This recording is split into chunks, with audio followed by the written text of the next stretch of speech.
Bonjour et bienvenue dans Gastronomiquement Vôtre, l'émission qui décortique le contenu de vos assiettes et les coulisses des restaurants. Il a fait chaud, même très chaud, et ça va sûrement recommencer. C'est ainsi que Henri Alexandre et moi, nous nous sommes dit que nous allions vous présenter des recettes et des boissons fraîcheurs. Il est le soleil de notre émission et la comparaison est scientifiquement prouvée. Il est au centre de notre univers, en tout cas du sien. Tout le monde gravite autour de lui, une force invisible mais implacable. Arrête de rire. Il illumine nos journées, surtout par ses choix vestimentaires, ce qui peut causer des liaisons de la rétine. Telles des éruptions solaires, il vocifère à la moindre contrariété, ce qui nous vaut des éruptions cutanées. Il procure chaleur et lumière, il nous éclaire de son savoir et sait nous réconforter. Il apporte ce petit coup de chaud qui vous fait transpirer en direct. Mais qu'est-ce qu'on l'aime, notre astre du jour ?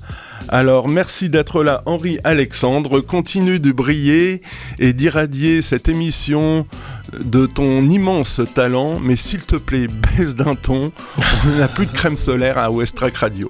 Bonjour Henri Alexandre. Bonjour, dis donc, alors là je sais plus ce que tu veux faire après. Oh si, j'ai encore des capacités, c'est pas mal hein. C'est bien, en plus c'est pas du tout exagéré, c'est ça qui est bien. Légèrement. Allez, sale temps pour les bêtes grasses, comme on dit. Cette chaleur, ça coupe l'appétit. Alors, je vais vous expliquer un peu, d'où notre question, que manger, que boire. Quand le thermomètre grimpe, le corps passe en mode thermorégulation. Il dépense beaucoup d'énergie pour se refroidir, en gros, quoi. Ce qui coupe naturellement l'appétit et rend la digestion des plats plutôt lourds. Ce qui rend la digestion des plats lourds particulièrement laborieuse. Alors l'objectif est simple, d'abord il faut s'hydrater et se recharger en minéraux perdus avec la transpiration.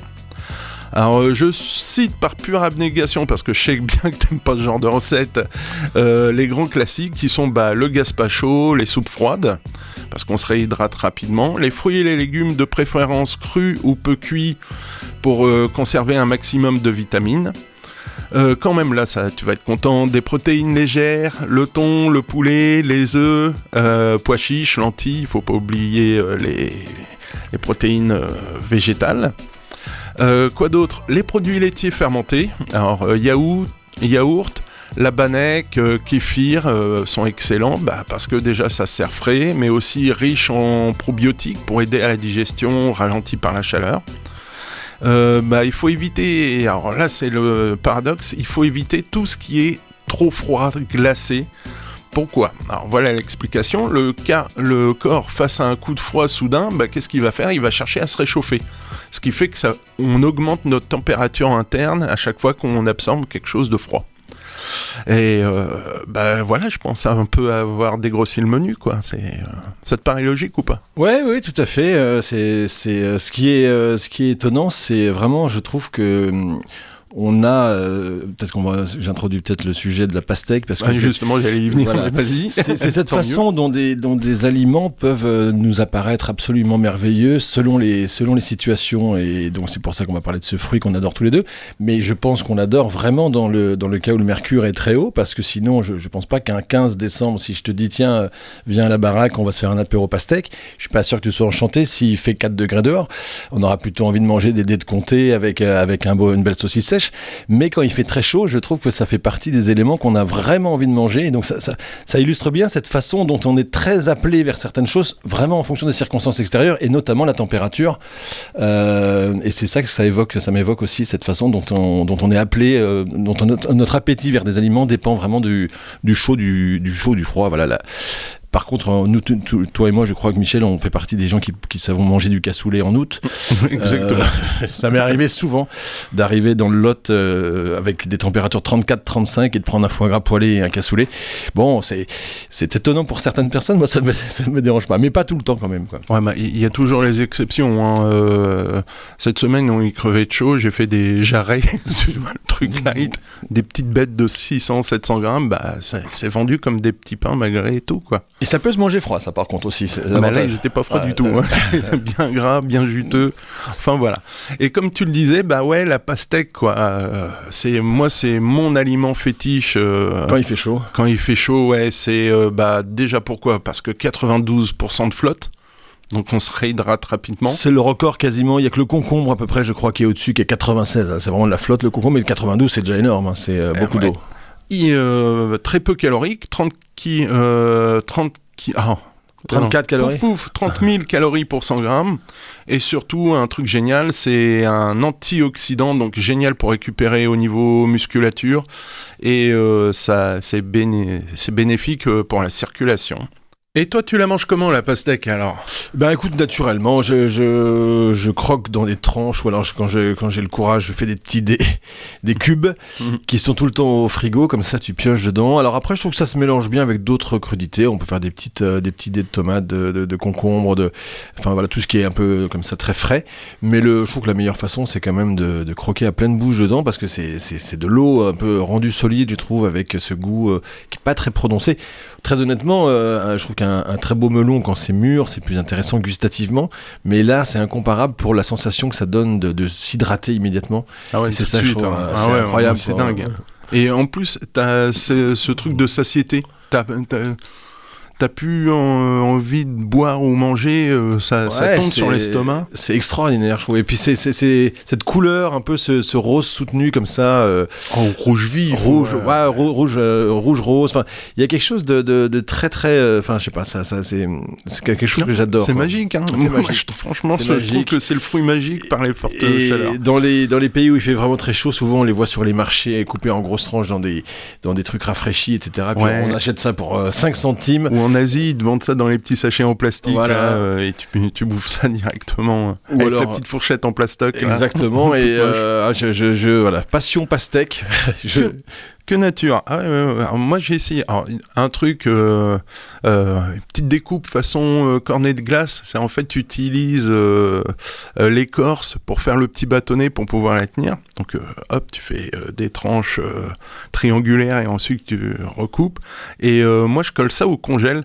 Au moins une petite heure, comme ça t'as encore plus cette sensation de frais. Tu vois, je fais tout oui, écoute, j'avais fait ça, je citerai pas avec qui, c'est un cuisinier du Havre, je bossais dans un établissement que je ne nommerai pas non plus, et comme il faisait très chaud en cuisine, on avait pris des pastèques qu'on avait coupées en deux, et vidées, la chair un petit peu vaguement mixée comme ça pour faire, et on avait rempli ça de vodka, et remis la chair de pastèque dedans, et ça au congèle, et après t'as une espèce de granité pastèque vodka. Ah ouais, c'est ça. Alors ça aussi, typiquement américain. Avec modération. Je repensais plus avec ces recettes-là, mais ils font ça aussi à la perceuse. Moi, j'adore ça. Ils découpent le haut pour faire le chapeau. Ils creusent l'intérieur, mais directement, limite, avec un batteur ou la petite girafe plongeur, là. Hop, ils mixent le tout. Ils balancent carrément 1 litre de vodka. Hop. Ils collent ça au frigo. Quand ça ressort, ils balancent 2-3 glaçons. Feuilles de menthe, machin, tout ce qu'on veut. Façon margarita, citron vert. Margarita pastèque. Et hop, ils foutent carrément un petit robinet au cul de la pastèque et ils servent ça fait un cubi naturel. C'est pas mal. Ouais. Moi, j'aime bien, pour le concept. Et bien sûr, avec modération, mais autour d'un barbecue, voilà, pour l'apéritif, un petit verre, ça fait pas de mal. Sinon, j'ai été quand même gratter 2 petites recettes autour de la pastèque. Alors, il y en a une que j'ai essayée, c'est le gazpacho. Je vais commencer par celle-là. Donc, il vous faut une pastèque, quelques tomates, du concombre. Et j'adore ces recettes parce que c'est pas chiant à faire.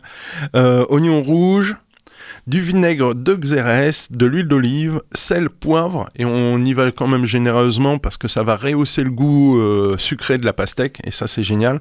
Et en gros, on met tout dans un blender, voilà, on mixe tout, et quand c'est bien lisse, bien onctueux, alors moi je mets l'huile d'olive à la fin pour que ça monte un peu, que ça émulsionne légèrement. Tu rajoutes pas un tout petit peu d'eau pour si tu veux que ça soit liquide quand même? Juste, non, il n'y a pas besoin, entre la tomate et le concombre, enfin même la pastèque, t'as plein de flotte. La flotte, ouais. Alors normalement, on n'a pas le droit d'appeler ça gazpacho parce que déjà, il n'y a pas de pastèque. Et surtout, normalement, dans le gazpacho, c'est un plat qui se mange. C'est pas une soupe, c'est pas liquide. Normalement, il y a de la mie de pain là-dedans. Hein. C'est un plat du pauvre. Hein. le gazpacho. Petite précision au passage quand même, quoi. Et sinon, une petite salade de pastèque. Alors, tu m'avais dit surtout pas de pastèque grillée, mais là, elle est grillée. Tant pis, je vais le faire. Donc, on épluche sa pastèque, on coupe des grosses sections, des gros triangles, qu'on fait un aller-retour sur le barbecue. Ça, c'est juste pour amener un petit côté fumé et une légère amertume. Et ensuite on monte tout simplement donc la pastèque légèrement grillée, de la feta, menthe, huile d'olive, un petit filet, hein, on monte pas une vinaigrette, un petit filet, un petit jus de citron et sel et poivre, voilà, et ça matche bien, c'est hyper rafraîchissant, c'est frais, ça claque. Et moi j'aime beaucoup, je sais pas, toi, non, t'es vraiment pas fan. J'ai dit pastèque grillée. Non, mais après je suis peut-être con, hein, parce que je sais que mon chef Rodolphe Paquin, qui est quand même quelqu'un de plus que sérieux en cuisine, m'avait dit que de temps en temps il prenait du melon. Alors c'est un peu moins flotteux, mais il y a quand même beaucoup d'eau dans le melon. Et avec du canard, il faisait griller des tranches de melon à la plancha. Et il m'a dit que c'était absolument... Et je veux bien le croire, parce que ça doit caraméliser un peu le sucre. Et pourquoi pas. Après, je trouve que l'intérêt du... Alors là tu me parles d'une pastèque que tu as grillée et que tu manges quand même froide. Je sais pas, je suis pas convaincu, mais je demande qu'à être convaincu. Je sais que moi la pastèque, ce qui m'intéresse surtout, c'est en effet voilà ce qu'on a déjà dit, c'est-à-dire son apport hydrique important et cette espèce de fraîcheur quand on croque dedans, où on a l'impression qu'on boit tout autant qu'on mange. On a les sels minéraux, on a une espèce de rafraîchissement immédiat. Mais pourquoi pas la poêler un peu, pourquoi pas faire des choses, pourquoi pas la feta, pourquoi pas d'autres éléments. Je pense qu'avec du fenouil émincé très finement, ça peut être très bon aussi. Je pense que c'est osé, ouais, fenouil pastèque. Ouais, pourquoi pas pastèque côté anisé du fenouil. Le côté anisé, parce que j'ai bu de l'ouzo avec la pastèque l'autre jour et je me suis dit ça doit c'est l'anis. J'étais sûr. Non, parce qu'on parlera des boissons quand il fait froid, quand il fait chaud, et nos amis grecs se connaissent la chaleur. L'anis, ouais, l'anis. Voilà, il y a pas voilà. Mais en tout cas, non mais j'entends bien qu'on peut faire des choses avec la pastèque. Après on peut aller aussi faire du jus tout simplement, parce que c'est déjà presque du jus. Ouais. Le jus bof, le smoothie, ouais, c'est miel, gingembre, une petite pincée de sel, toujours pour rehausser le goût sucré. Miel, gingembre. Tu mets pas de lait d'amande ou de trucs comme ça, parce que smoothie c'est souvent... Non, je dis smoothie en fait, tu sais, juste mixé. Oui. Et pas filtré, je veux dire, c'est vraiment qui est encore bien lisse. Et jus de citron vert, et en fait le miel et le citron vert, c'est juste pour rectifier le sucré et l'acidité de la pastèque, c'est tout quoi. Et ça, je fais ça, c'est franchement rafraîchissant. Après, je pense qu'en dessert, si tu mélanges ça, en ce moment c'est les fraises, des dés de pastèque avec des fraises et puis d'autres fruits comme ça, un peu de menthe, un jus de citron, un peu de sucre de canne, enfin voilà, ça va être pas mal. Hein. Ouais, ça claque bien. Enfin voilà, pour un premier tour, le temps de se réhydrater, on va s'écouter Sunny Road de Emiliana Torini. Ouais, c'est vieux ça. Tu te simplifies pas la vie toi à chaque fois. Je cherche toujours les titres compliqués.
Never married, never had those kids. I loved too many, now heaven's closed its gates. I know I'm bad to jump on you like this. Some things don't change, my middle name still is. I know that night's a long, long time ago. Will you still meet me on the sunny road? It's time, meet me on the sunny road. It's time, meet me on the sunny road.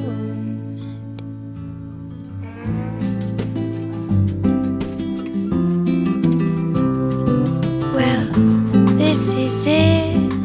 I'm running out of space. Here's my address, a number just in case. This time, as one, we'll find which way to go. Now come and meet me on the sunny road. Voilà, Sunny Road sur West Track Radio. Enfin voilà, un truc doux, un peu de douceur dans ce monde de brut. Deuxième partie de l'émission où nous allons nous concentrer comme la tomate ou un chef d'extrême droite sur les recettes. Ah tiens, je pensais que ça allait te faire rire ça là, non? Attends, Allez, je recommence. Nous allons nous concentrer comme la tomate ou un chef d'extrême droite sur les recettes. Mais j'ai pas ton histoire de chef d'extrême droite, c'est qui ça? Je ne citerai pas de nom, je veux pas t'embêter. D'accord, ok. Alors toi t'es plutôt...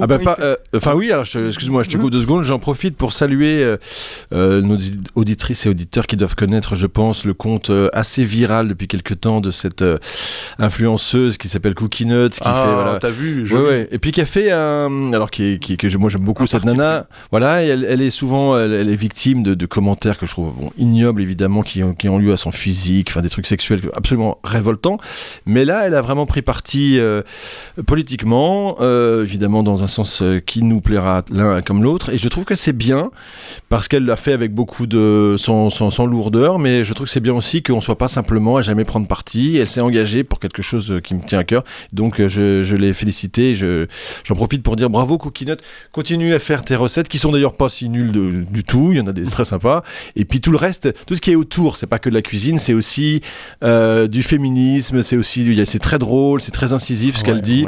J'aime beaucoup. Les mises en scène sont très drôles, il y avait son papa qui était coincé dans le frigo, enfin c'est assez marrant. Il y a beaucoup de c'est une des celles des filles qui m'intéressent le plus, enfin des filles et des hommes d'ailleurs dans la cuisine. Je trouve qu'elle apporte vraiment une voix différente et quelque chose de sympa, et puis un ton différent et des mises en scène, et c'est sympa, et elle n'aime pas et j'adore, elle fait tout le temps la gueule quoi. Voilà, ça de temps en temps. Non, donc Cookie Nut, bravo pour tes engagements politiques qui nous font plaisir et qui vont dans le bon sens, celle d'éviter une catastrophe annoncée l'année prochaine. Bon, bref. Voilà, on sait de quoi on parle. Revenons à ces coups de chaleur. Oui, alors toi, je sais que t'es plutôt carné que végétal, mais tu nous as fait un petit truc sur les salades à travers le monde.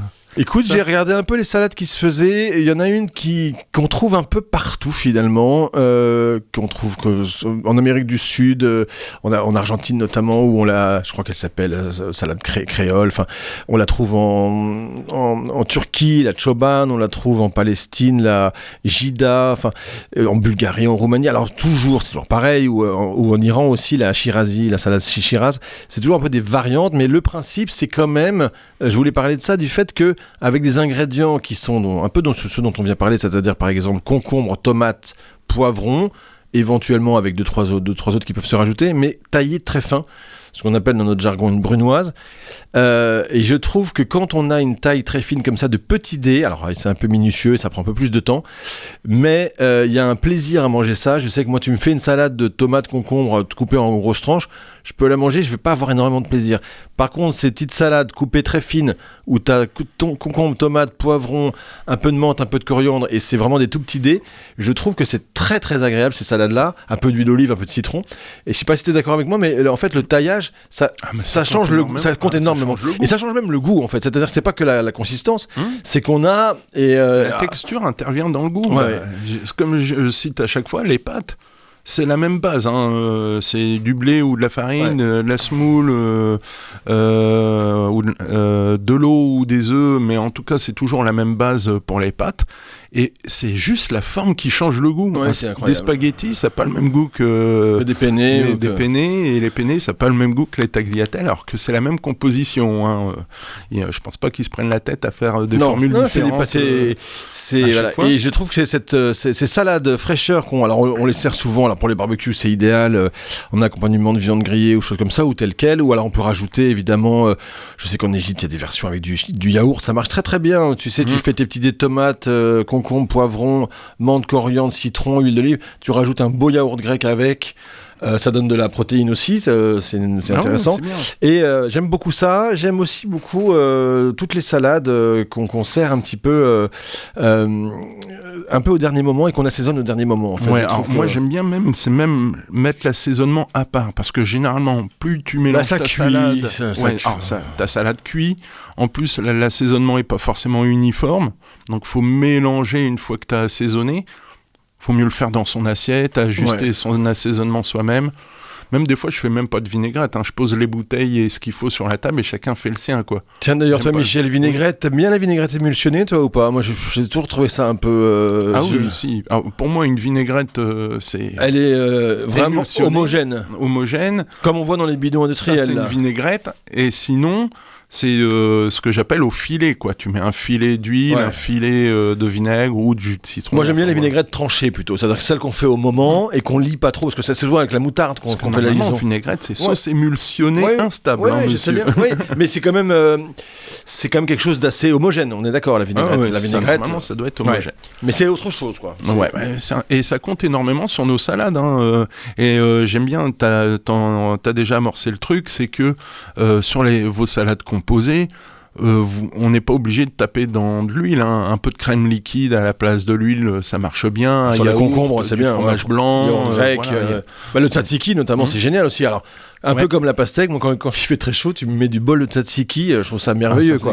Ça se dégomme avec de la nette, de la menthe, le concombre et le yaourt. Non, mais c'est formidable. C'est pas si facile à faire parce qu'il faut quand même que ça se tienne un peu. Moi, j'égoutte les yaourts en général. Je les laisse un peu à s'égoutter une journée. Et après, on a quelque chose un peu moins flotteux. Mais j'adore ça aussi. Le taboulé aussi, en France, on appelle ça. On y va parce que t'es parti. Oui, sur t'es parti sur. Ah non, mais c'est des salades. Tu me dis c'est bon. Alors. Salade du monde. Je me suis dit tiens, il va nous faire le taboulé. Taboulé. Alors le taboulé qu'on appelle ce qu'on appelle taboulé en général chez nous, c'est un mélange de semoule, de blé dur avec un peu de tomates, des raisins secs, des trucs comme ça. Enfin, tu vois le taboulé qui a été un peu rendu connu par William Saurin, etc. D'ailleurs, à l'époque, c'est vraiment eux qui ont un peu lancé ces recettes de taboulé, qui sont des recettes qui n'existaient pas vraiment, puisque en général, le vrai entre guillemets, j'aime pas ce mot-là, mais le taboulé qu'on mange au Liban et dans le Levant, c'est principalement à 90% du persil plat. Alors, c'est pour ça qu'on le sert moins et puis qu'on le met pas en barquette. On dit même taboulé libanais. Oui. Alors persil, boulgour qu'on fait pas cuire, qui gonfle juste à cru, qui fait 5-10% de la masse, un peu de tomate, citron vert, huile d'olive, basta. Mais c'est vraiment de la vitamine C pure parce que c'est du persil. T'as déjà mangé du taboulé libanais. Ça veut pas dire que le taboulé de pique-nique et de camping qu'on mange chez nous avec de la semoule de couscous, auquel on rajoute concombre, tomate, c'est pas mauvais, c'est moins cher puis c'est moins long à faire parce que faut se le farcir. Bonjour à toi merci à toi Eman du Sgortiot, tu vois, je fais encore j'ai toujours mes chouchous. Donc je sais que la constitution du taboulé dans les restaurants libanais, quand ils le font sérieusement, c'est long, il faut tout faire au couteau et puis surtout ça devient vite de la pelouse, tu sais ce que c'est donc il faut le refaire tout le temps, tu peux pas faire de mise en place de taboulé, donc c'est un peu exigeant d'un point de vue du travail, le taboulé de persil, mais l'autre est plus simple. Mais je sais pas si tu fais des taboulés de camping, parfois j'appelle ça le taboulé de camping. Alors pas de camping, mais moi souvent sur mon menu à l'ardoise, je place un petit taboulé. On a fait un taboulé façon latino où on semoule, maïs, poivron, oignon, petit dé de chorizo. Voilà, on a réinterprété le taboulé. En fait, le taboulé, vous prenez une base de semoule et après vous faites ce que vous voulez. Faire qu'au choix, dé de pomme, petit lardon, petit oignon gros lot. C'est de la semoule. Mais l'idée, c'est que c'est froid, donc c'est plutôt un peu frais, quoi. Alors, j'ai une petite précision, c'est sur la semoule. Tu te souviens de Guillaume Le Cantinier ? Il a fait une petite vidéo fort sympathique pour expliquer, parce que lui, il raisonne sur 150-200 couverts à chaque fois, comment ne pas avoir ces foutus grumeaux dans sa semoule. Et il dit, voilà, c'est pas compliqué. Et là, il partait sur un couscous, donc c'était vraiment délicat. Pour sa semoule, il dit, voilà, il fait gonfler la semoule eau froide, et il réchauffe sa semoule. Donc semoule, alors lui il fait ça dans les GM, les plaques gastronomiques qu'on utilise en tant que professionnel. Il met son volume de semoule, il mettait de l'eau juste à hauteur. Ça c'est sa proportion. Moi je raisonne en volume aussi, je fais un volume de semoule pour un volume d'eau. Là j'ai une semoule légèrement al dente, sinon il faut mettre légèrement un petit peu plus d'eau. Donc on se rejoint sur cette idée. Et si on veut faire une semoule rapide, et ça j'ai trouvé ça, ce petit détail fort intéressant, il explique qu'il ne faut pas que l'eau soit à plus de 80 degrés. Il ne faut pas mettre d'eau bouillante, sinon on va voir ces fameux paquets, ces grumeaux très désagréables à la mâche. Et bien sûr on égrène à la main juste après, voilà quoi. Mais le taboulé de semoule classique, ce que j'appelle taboulé camping, on peut l'hydrater à froid, en effet. Moi, je me souviens de produits industriels qui étaient genre Garbit, un truc pour ne pas les citer, où il y avait une espèce de boîte de conserve où il y avait là-dedans l'huile, un peu de légumes, etc. Et un sachet de semoule crue. Et en fait, tu mélangeais et ça se mettait au frais 1 heure ou 2, quoi. Le temps que ça, enfin peut-être un peu plus. C'est une demi-heure sur la boîte, mais 1 heure, c'est mieux. Ouais. Et ça gonflait sans apporter de chaleur, en fait. Le truc se gorge du liquide, un peu d'huile et de citron. Alors, c'était pas mal ce truc d'ailleurs. Moi j'ai fait d'autres variantes. Au jus de tomate, c'est pas mal de faire gonfler la semoule au jus de tomate si tu veux un truc un peu plus peps, un peu plus. Puis je vais essayer au vin blanc, ça me donne envie là. Et sinon une petite variante que j'aime bien quand il fait bien chaud aussi, c'est de faire on en a parlé tout à l'heure un peu les salades de fruits. On va passer le sujet, mais faire un taboulé façon salade de fruits, c'est gonfler la semoule au jus d'orange ou en jus de pomme, ce qu'on veut, un jus quelconque, et on ramène les fruits comme si c'était les petits légumes, et ça c'est franchement c'est sympa. On s'éloigne du gâteau de semoule qui est infâme de mon point de vue. C'est souvent mal fait, hein. Ça te colle à l'estomac. C'est bien pour l'hiver, voilà, un petit gâteau de semoule rhum raisin en hiver, je veux bien. Mais l'été, garder un petit taboulé frais de sucré, c'est pas mal. Ouais, et ça marche très très bien. Tu parlais, concombre, salade de concombre, salsiki et compagnie. Ça, j'adore. Donc, yaourt grec, ail, jus de citron, huile d'olive, vinaigre, aneth. Surtout, faut pas oublier l'aneth, sinon ça peps pas des masses. La menthe. Moi, je trouve que la menthe aussi, c'est génial. La menthe. D'ailleurs, on n'a pas dit avec la pastèque, mais la menthe, ça marche bien avec la pastèque. Moi, je trouve que la menthe, c'est la fraîcheur aussi. On est d'accord, Michel. T'en mets beaucoup de la menthe dans ta cuisine, toi, parfois un peu ? Non, rarement, tu vois. Mais là, un peu plus. Là, on va arriver sur une bonne saison. Donc, la menthe va redébarquer. Faut que je vérifie mes jardinières. Tu sais que tu pourrais faire, j'y pense, en te regardant là, une paloise qui est une béarnaise à la menthe. Oui, ça fait son... Alors déjà que j'ai essayé de monter ma béarnaise à la graisse de canard, ça fonctionne. Donc on fera une paloise graisse de canard, feuille de menthe, pourquoi pas. C'est vachement léger. Cuisine, chaleur, faites graisse de canard. Tout va bien. C'est le Gers, monsieur. C'est le Gers. Non mais la sauce paloise, c'est une sauce qui marche bien avec l'agneau, parce que souvent on pense toujours aux Anglais avec leur agneau à la menthe. C'est un peu le cliché, mais c'est vrai que la paloise, il faut le redire, c'est comme tu connais les différences. Je te fais pas l'offense de te demander les variantes de béarnaise, mais il y a la choron, tu sais, avec la tomate. Voilà. C'est très bon d'ailleurs ça. Hein. Et piment, choron, j'adore ça. Il y a la hollandaise, etc. Mais la paloise est peu fréquentée. Je trouve que les chefs faites un peu de paloise. C'est une béarnaise menthe. Oubliée sûrement. Oubliée, hein, mais ça vient de Pau, le pays de celui qui... La poule au pot. La poule au pot, et puis un premier ministre éclair dont on s'est volontiers passé. On revient à nous. On revient à nos moutons. Voilà. Bref de salade. Salade, un truc que souvent les gens ignorent et que j'adore, moi, c'est la courgette, mais pas cuite. Ouais, c'est super. Crue, ça marche super bien. Moi, je fais une petite salade de courgettes. En tagliatelle, non ? Tu les mets à l'économe ou pas ? Couper avec l'économe pour faire des petites tagliatelles. Pas besoin d'ustensiles gadget. À l'économe, ça marche très très bien.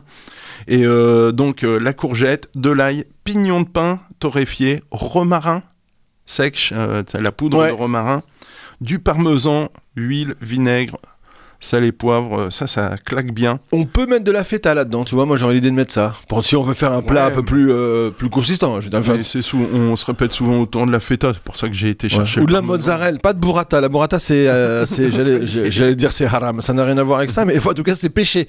Pas de burrata, arrêtez avec ça. Je fais, attendez, excuse-moi, c'est mes 10 secondes où je gueule, mais arrêtez avec la burrata, c'est que de la crème, c'est plus cher que de la mozza. La mozzarella, c'est très bien. Qu'est-ce que vous avez besoin de me rajouter de la crème là-dedans? Enfin, on n'en sort plus. Mozzarella, oui. Burrata, non. Voilà, c'est mon point de vue, mais je partage. Voilà, c'est dit.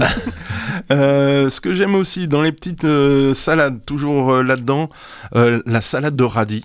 Parce qu'on maintenant il y a le long, le rond qu'on connaît tous, le daikon, le grand radis blanc asiatique, mais on a aussi les red meat, les grain meat, ainsi de suite. La betterave crue, ça marche super bien aussi, très bon. Crue. Mettez des gants hein, juste pour éplucher, ça j'adore. Franchement, c'est un bon kiff, je trouve, pour en cette saison, petite salade de radis. Alors je sais que t'aimes bien le côté carné, petit lardon poêlé avec ça, petit œuf poché, voilà. Dans mes 10 commandements, le lardon c'est l'indispensable, ça arrange tout. Il faut toujours avoir du lard parce que quoi que tu fasses. Et des oignons, tu peux coller des oignons partout, ça marche aussi. Tu sais, il y avait des trucs sur internet, c'était ça sent bon, le kit du débutant pour dis donc ça sent bon chez toi. Et c'était toujours des oignons et du lard parce que tu mets ça dans une poêle, ça sent bon, c'est une base. Allez. Lardon de volaille pour nos amis qui ne mangent pas de porc, on les salue parce que il faut arrêter de se... Ou de veau, hein, volaille, ou de veau, ça marche bien. Et ça marche bien pour nos amis juifs et musulmans qui nous écoutent, s'il y en a, j'espère. Ouais, et j'espère qu'ils nous écoutent aussi. C'est, je vais la faire maintenant, c'est la recette, Maxime m'a envoyé sa recette de soba. C'est des nouilles au sarrasin. Il appelle ça la salade de nouilles soba vinaigrette. Alors, c'est 80 grammes de 80 nouilles, tu comptes les nouilles. Non, 80 grammes de nouilles soba. Qu'on trouve où, Michel, déjà, faut le dire. Alors, ça, il me l'a précisé, il a été chouette. Alors, au Havre, sur le marché bio, chez Tony Market. Au rond-point.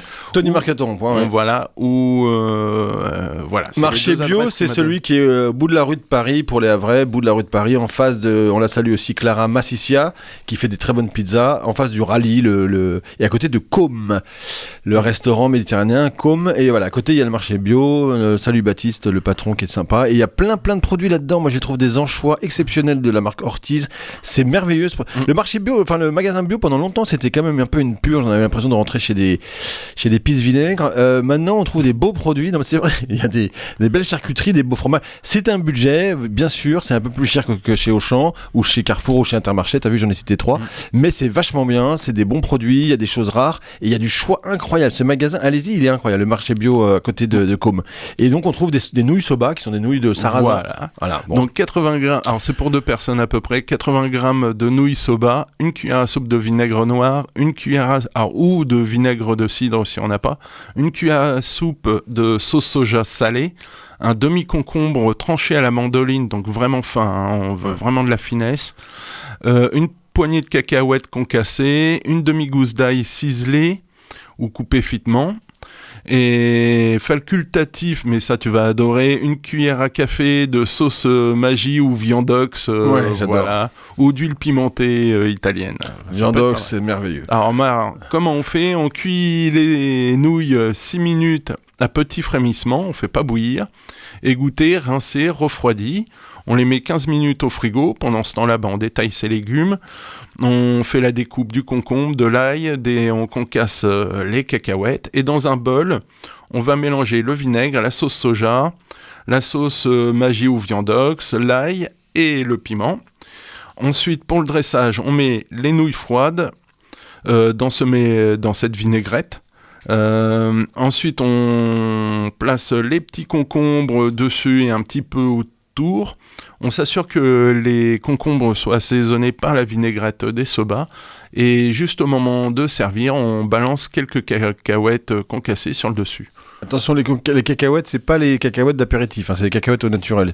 Enfin, si vous avez des cacahuètes salées, ça marche aussi. Ça marche, mais par contre, sauce soja, cacahuètes salées, ça doit pas. Ouais, voilà. Si vous pissez toute la nuit parce que vous avez bu toute la journée, voilà. Ouais, la petite. J'aime bien. Merci Maxime pour cette. Et c'est vrai que les soba froides, ces nouilles-là, c'est assez particulier. C'est vraiment très très bon. Et puis une recette où il y a du salade de nouilles, salade de pâtes, ça marche. Ouais, ça marche bien aussi. On va éviter la strasbourgeoise avec emmental, saucisse de Francfort et compagnie. Ce qu'on appelle la salade simple en Alsace, c'est merveilleux ça, mais bon, c'est un peu. Moi j'adore ça. Ah aussi. Trio comté, enfin voilà. Boufferait sur la tête d'un pouilleux, tu sais, moi, le cervelas, le gruyère avec. Les carottes râpées. Une petite carotte râpée, jus d'orange pour l'assaisonnement, pour éviter le vinaigre. Persil ail. Et persil ail, et c'est super. Moi je fais sans ail, mais je mets une petite pointe de safran, carotte râpée. Parce que t'as les moyens, toi. Une pointe, attends, on met pas 3 tonnes. Une recette, moi je voulais vraiment... je parle pas de la salade grecque, elle m'a jamais trop intéressé, mais la salade niçoise. Alors, petite histoire, normalement la salade niçoise, c'était que des tomates et des anchois à la base. Et après, on y a rajouté du thon, des olives, des poivrons et surtout, ne pas oublier, des radis, parce que là, c'est vraiment le top. Les petits radis de Provence. Et que des ingrédients crus, s'il vous plaît. Il n'y a pas de riz cuit, tout ça. Non, mais c'est marrant parce que pendant longtemps, à Paris, on disait salade niçoise, c'était avec du riz. La salade, il y a une charte. Ensalata Nissarda, vous allez sur Internet, il y a une charte, c'est que du cru. Voilà, il n'y a pas de pommes de terre cuites non plus, il n'y a pas tout ça. Ah ouais, non, voilà. Salade de pommes de terre. Et normalement, c'était anchois ou thon. Maintenant, on fait les deux, il n'y a pas de problème. Mais il n'y a pas d'œuf dur non plus, on est d'accord. Non, il n'y a pas d'œuf dur. Non, c'est... Voilà. Et assaisonnement simple, moi j'adore, c'est la sarriette là-dessus. La sarriette, je trouve que ça mâche franchement bien. L'huile d'olive et ou le pambagna, qui est une salade niçoise dans un pain. On avait parlé. On avait interviewé la confrérie. Exactement. Ils sont plein dedans, là. Le pambagna, c'est une niçoise dans un pain et c'est bien aussi ça. Quand il fait chaud, un vrai pambagna. Ah ouais, mais avant d'aller sur le carnet, il y a sur les viandes ou poissons pour leur côté fraîcheur. Moi, c'est une autre recette aussi que je voulais vraiment expliquer, c'est le yaourt à boire, enfin façon yaourt à boire, mais faites-le maison. Et surtout que là, on a encore les fraises. C'est vraiment tellement simple. Pour 2 personnes, il va vous falloir 10 centilitres de lait entier, 300 g de fromage blanc, 10 fraises, un peu de miel pour rectifier le sucré si les fraises donnent pas assez de sucre. Tu balances tout dans un blender, tu mixes jusqu'à temps que ça soit homogène, tu colles ça au frigo. Et ça, les gamins, à l'heure du goûter, au lieu de trucs industriels...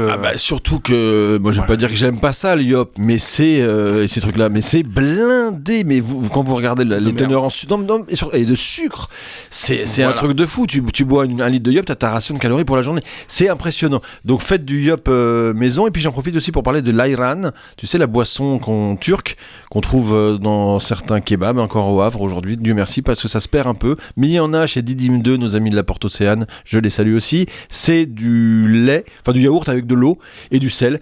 Alors ça, c'est pareil. Ça quand... Moi, je faisais ça au shaker quand j'étais petit. J'adore ça. C'est pareil. Un yaourt, de l'eau, un yaourt. Tu prends le petit pot pour faire le volume de lait. D'eau. De lait. Moi, je mettais du lait et pas de sel. Salé. Si j'étais à table, sucré si c'était l'heure du goûter. Alors on peut rectifier pas mal le lait avec de l'eau aussi, parce que c'est quelque chose de plus digeste, c'est comme pour une pincée quoi. Ouais, c'est ça. Et on a un truc d'une fraîcheur superbe. Alors, tu me donnes de l'ayran, de l'ouzo et de la pastèque, moi je peux tenir un siège quand il fait chaud. Dans le désordre. L'ouzo du Pacifique, tu te souviens du faux pastis, le Pacifique pour Cambo. Ah ben j'en ai. Il y avait une belle nana qui mettait son pied sur une planche, tu te souviens? Encore le fantasme des années 80, les pubs des années 80. Sexiste à souhait, mais bon, c'était magnifique. Ouais, carnet, qu'est-ce que viande ou poisson? Alors viande, on a moins envie de manger, on peut poulet manger. En gelée. Moi j'adore ça. Vas-y, raconte ton poulet en gelée. Poulet en gelée, pas compliqué. Au citron, la gelée, vous n'avez pas la faire parce que vous n'avez pas le temps de prendre de la couenne et c'est une marée de 13 heures de faire de la gelée. Plus personne n'en fait et c'est pas grave parce que la gelée qu'on trouve dans les magasins toute faite, la gelée magie machin, elle est très bien. Vous pouvez selon les cas la pimper un peu comme on dit aujourd'hui. Moi je sais quand je fais de la gelée pour le foie gras, je rajoute un peu de Porto, je poivre bien, je l'aide un petit peu parce qu'elle est un peu fadasse, mais par contre c'est quand même de la poudre et de l'eau et c'est quand même facile à faire la gelée. Donc vous prenez de la gelée du commerce. Moi je prends pour le poulet, je fais un mélange de poitrine, enfin de filet et de cuisse, parce que filet, c'est un peu sécos. Ouais, pour les textures. Voilà, pour un truc un peu plus gras, un truc un peu plus sec. Et donc, du coup, je cuis ça dans une eau salée bouillante. Si on veut un bouillon, on va mouiller, mais sinon, eau bouillante salée. On poche le poulet pendant 35-40 minutes. On le laisse refroidir, on l'effiloche grossièrement et on remplit un moule de. Moi, je remplis la terrine avec un fond de poulet et de gelée. C'est ça qui est un peu long quand on fait. Où ton citron ? Ah ben le citron, je le mets dans le jus dans la gelée, dans la gelée, et après je coupe les tranches et je le mets dans le montage aussi. Alors, donc ça diffuse après. Moi, je mets le citron dans la cuisson, dans mon courbouillon. Je fais un courbouillon de citron pour cuire mon poulet, comme ça aromatise. Et je rebalance dans la gelée. Voilà. Alors attention, quand vous mettez le jus de citron dans la gelée, du coup ça coupe, ça casse un peu les proportions qu'il vous donne sur la proportion poudre. Faut forcer un petit peu en gélatine, sinon vous avez un truc qui se tient pas. Le but c'est quand même pas d'avoir du mastic, du plâtre, je veux dire, mais d'avoir un truc qui se tienne en tranches, parce que sinon c'est bon quand même. Hein. C'est un peu comme un poach. Vous savez, quand t'as la gelée qui se tient pas, ça c'est un peu comme. Mais moi j'aime bien quand il y a des tranches un peu sympas quand même, surtout si vous recevez du monde, vous pouvez faire une belle tranche. Paul Chevêche. J'adore ça, mais là c'est un peu plus rustique le pot de chevêche. Là, donc une gelée qui se tient bien, le poulet vous l'effilochez. Le seul truc long un peu là-dedans, c'est qu'il faut une couche de gelée avec le poulet effiloché, laisser prendre au froid, remettre une couche de... pour faire le montage. Voilà, c'est en plusieurs... La cuisine, c'est de la patience. Mais sinon, c'est pas compliqué, c'est juste que vous avez, si vous montez ça en 4 ou 5 fois, à chaque fois, il faut attendre que ça prenne pour remettre une nouvelle... Et après, vous avez un pressé. Moi, je rajoute un petit peu d'estragon feuille aussi dans la gelée, citron estragon, ça matche bien. Et puis après on a un pressé de poulet au citron. Je trouve ça très sympa. Qu'est-ce que t'en penses, Michel? T'as déjà fait ça? Ah ouais, moi j'adore. La terrine de poulet en gelée, c'est un gros kiff. Dans le même genre, les aspics. Ouais. Je trouve ça qu'en été, je trouve que ça passe bien. Les œufs en gelée. Les œufs en gelée. Moi, ce que je fais, œufs en gelée, et moi je fais asperges. Avec l'œuf, tu vois, au lieu de la macédoine, bof, non, les petites asperges au citron ou au vin blanc et en gelée comme ça. Tu balances ça à l'entrée. Sur le moment, les gens ils disent c'est retour des années 70, mais quand ils ont le nez dedans. C'est comme moi, je faisais au Saint-Amour du temps de ma splendeur, le cornet de jambon, on faisait ça. C'était un peu provoque, mais pas vraiment en fait. Moi, j'adore ça. Alors maintenant, mon ancien collègue du Saint-Amour et ami que je salue bien, Jérôme Châtel, qui est maintenant à la boucherie Lefrançois, à la Broche à Rôtir, à Sainte-Adresse.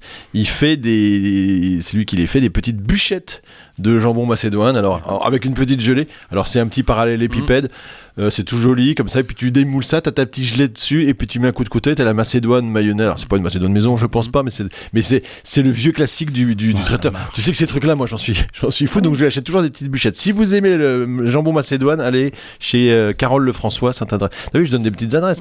Tu vois aussi à la Broche à Rôtir là. Hein. Oui. Jérôme maintenant, alors il fait tous les terrines sont maison, c'est important de le dire, parce que tous les pâtés sont maison, et il en fait 7 ou 8 différents. Ils font de la terrine de queue de bœuf, ça pour les amateurs, ça aussi. J'adore ça. Avec les petits cornichons, tout ça. Ça c'est à se taper la quéquette sur le bord du trottoir. Pardon.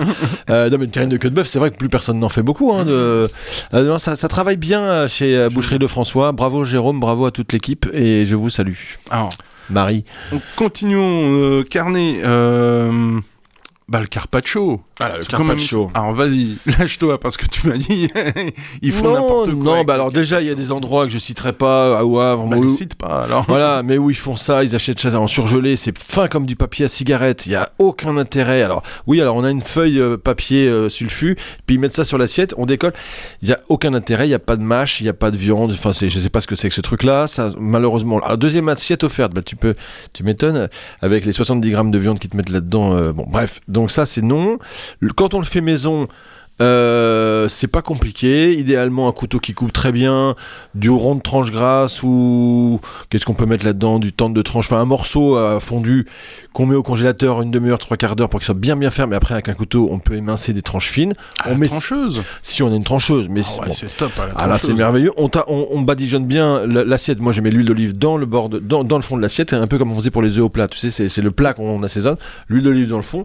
Les tranches de viande qui soient pas en chiffonnade, mon Dieu, pas non plus des parpaings, mais il faut que chaque tranche il y ait quand même un peu qu'on mange quoi. Tu vois ce que je veux dire? Moi j'aime pas. C'est translucide. Pas translucide, qu'il y ait quand même un petit millimètre, c'est pas mal. Voilà, 1 millimètre c'est bien. Et après évidemment on peut mettre. Moi j'aime bien un peu de capre. gros copeaux de parmesan, mais et re-huile d'olive, mais basta. Poivre du moulin, sel. Mais fleur de sel, t'as le petit croquant. Voilà, fleur de sel. Mais alors, quand on met de la salade verte là-dessus, pitié, des trucs qui n'ont rien à y faire, je sais pas quoi, des tomates cerises. Non, il faut pas faire ça. C'est un truc, en plus, la viande crue comme ça n'a pas un goût extrêmement puissant. Donc si tu la bastonnes de crème de balsamique, de tomates, de tout ce que tu veux, je trouve que ça marche pas. Il faut pour moi, la viande, la fleur de sel comme tu dis, huile d'olive, et puis un peu de mâche de viande. C'est un peu comme le plaisir de manger un rôti froid. Je sais pas si t'aimes ça comme moi, mais justement, ça j'y allais, voilà. Le roast beef froid, c'est le sandwich au roast beef. Rôti de rhum steak. Voilà, c'est pas une pièce. Attention, je vais avoir une érection là, Michel. Voilà, mais tu sais, j'ai le four à bois, c'est pour ça que je fais ça régulièrement. J'en ai mangé hier soir, tu vois. L'idée, c'est bon. Moi, j'avoue que j'ai un four à bois. Si vous avez le barbecue, vous le colorez au barbecue. Vous pouvez même finir un peu la cuisson. Vous restez sur saignant. S'il vous plaît, saignant à point. Maximum. Bleu, c'est trop violent. Bien cuit, c'est hors de question. Non, saignant, c'est bien. C'est bien vrai saignant. Voilà, saignant. Vous mettez votre rôti refroidi au frigo, au moins 1 heure, pour qu'il soit bien ferme, ou tu disais au congélateur pendant 3/4 d'heure, c'est pas mal aussi l'idée. Et coupé à la trancheuse, et là, bienvenue dans le monde. Alors tu te bricoles un assaisonnement façon tataki, sauce soja, même si on veut, huile de sésame, un peu de sucre, machin, ou à l'italienne, ou chimichurri, chimichurri, le côté un peu le casse-dalle quoi. Baguette, moutarde, tes petites tranches de viande de bœuf là, 1 ou 2 cornichons, et ça claque bien quoi. Et si vous voulez pas vous enquiquiner avec l'assaisonnement, vous achetez de l'assaisonnement tout fait. Moi, hommage à mes grands-parents qui sont plus là bien sûr, mais il y avait toujours la Savora. Tu connais la Savora? Oui, j'adore cette moutarde cette moutarde anglaise, c'est une moutarde anglaise, un peu picalili là, comme ça, un peu une moutarde avec des épices. J'aime bien ce truc. Ouais, j'aime bien un peu curry. Je me souviens de l'étiquette, il y a toujours un peu comme plusieurs trucs, mais c'était pas mal. On en trouve toujours. C'est un truc que j'aime bien. Et sinon l'algérienne de chez Colonna, attention pas les autres mais l'algérienne Colonna, t'es fan de l'algérienne aussi, c'est bon. non c'est que ton kiff. Non, Maxime aussi, j'ai en offre de temps en temps, ça dit. Mon dieu. Non mais le roast beef froid dans une belle baguette, ça marche bien, merveilleux. Et alors les tartares de bœuf, si vraiment on a une envie de viande, bien fait au couteau, minute, et comme tu dis, pas de la barquette, pas du steak haché.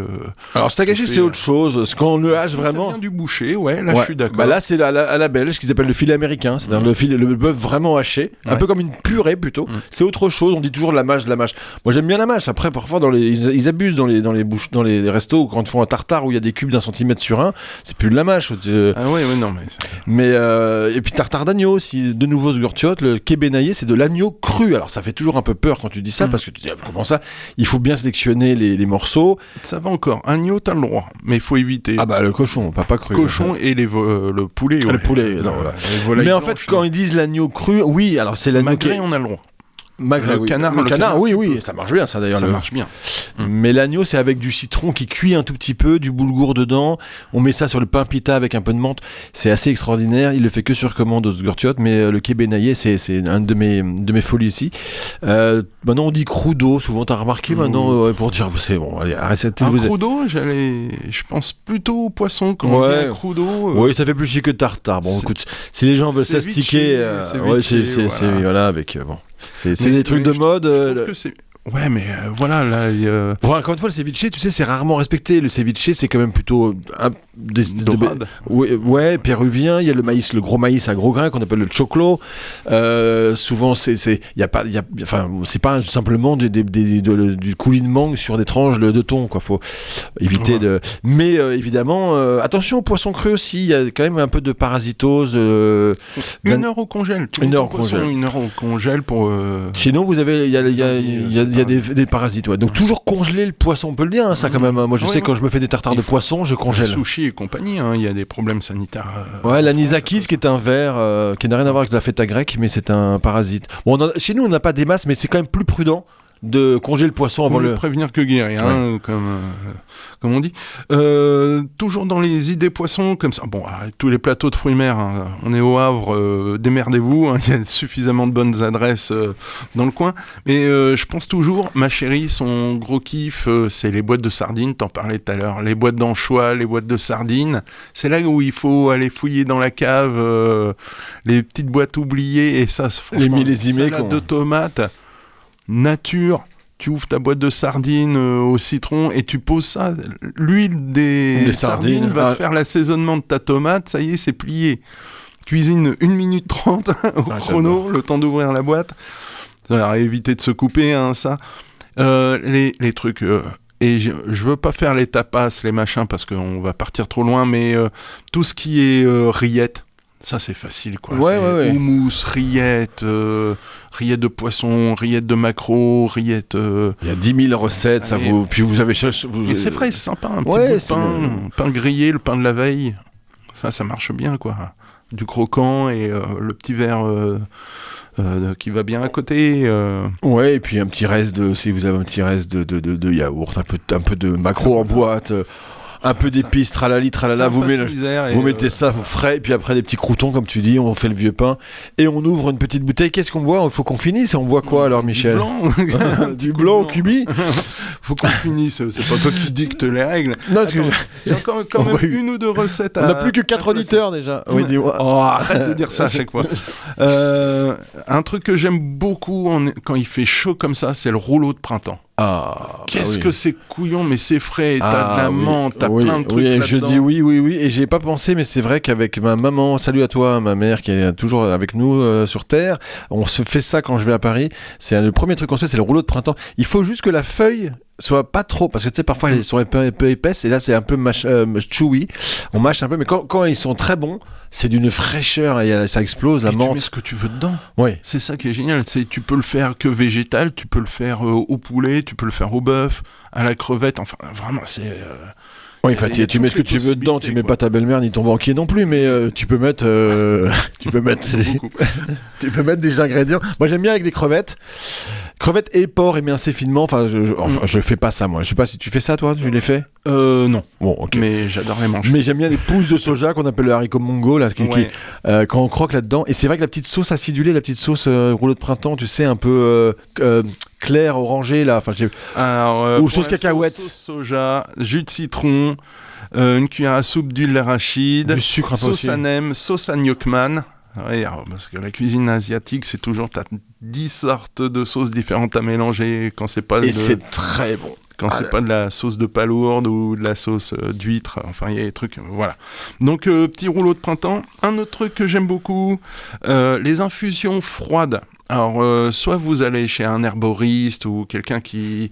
Ça, c'est génial. Tu prends... sinon, il y a des marques de thé qui en font... on trouve ça dans la grande distribution, il n'y a pas de souci. Infusion froide, vous prenez votre petit sachet. Moi, j'ai essayé hibiscus grenade. C'est 100% naturel. C'est souvent bio. Il n'y a pas de sucre ajouté, il n'y a pas de colorant, il n'y a pas de merde, il n'y a rien. C'est que du végétal. Tu mets ton petit sachet, 3 glaçons, de l'eau, t'attends 5 minutes et t'as une eau aromatisée, sans sucre ajouté, rien. Ça rafraîchit, ça désaltère, selon, façon anisée aussi, j'ai trouvé, et ça c'est chouette. Parce que c'est 0 calories, ça te rafraîchit quand t'en as marre de boire tes 2 litres de flotte la journée, voilà. Ça rafraîchit vraiment. Du pulco, j'adore ça. Ouais, ça a l'air bête, mais un jus de citron pressé, ouais. C'est bien, alors si vous n'avez pas le temps, vous achetez... Sans sucre, ouais, on évite. Mais sinon, un jus de citron, c'est bien. Ah ouais, un jus de citron, voilà, dans les petites boissons qui rafraîchissent bien. Thé glacé, je passe, c'est easy, c'est tellement facile. Vous prenez une pêche, vous la coupez en morceaux, au fond d'une carafe. Feuilles de menthe. Café frappé aussi. Café frappé. C'est bon ça parce alors, que... le grec avec le café lyophilisé ou le vrai café expresso frappé shaker. Non, le lyophilisé, moi je fais. Ah non, moi je fais au vrai café. Petit expresso. Voilà, un trait. Quand je dis en tout cas, on peut le faire soi-même, c'est pas trop cher, c'est beaucoup moins cher.